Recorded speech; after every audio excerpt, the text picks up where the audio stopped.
In 2025, gold is proving it's no longer just a crisis hedge. It's becoming a global barometer for financial and geopolitical sentiment. According to Amy Gower, metals and mining commodity strategist at Morgan Stanley, the precious metals' current rally is telling investors far more than just the story of inflation fears. Gold has always been the go-to asset in times of uncertainty, Gower explains. But in 2025, its role is evolving. With gold up over 38% and silver up more than 42% so far this year, the metals are making headlines, and Gower says that's no accident.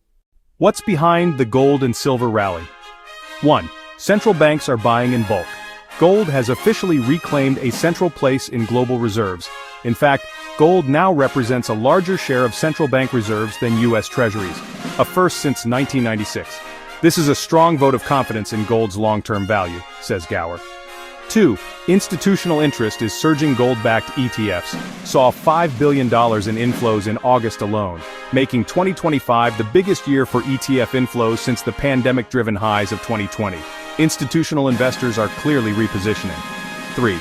Inflation and rate cut expectations. Despite being a non-yielding asset, gold's appeal remains resilient in the face of persistent inflation. Investors are increasingly betting on central bank rate cuts, which tend to favor precious metals. Lower yields make it easier for non-yielding assets to compete, Gower notes, highlighting the strong historical performance of gold and silver following Fed cuts. The jewelry demand wildcard.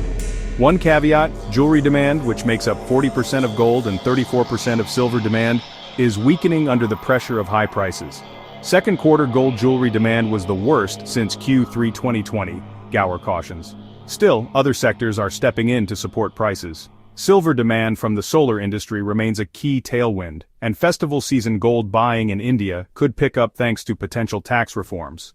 Gold to hit $3,800 in 2025, Morgan Stanley forecasts a further 5% upside for gold, targeting a year-end price of $3,800 per ounce.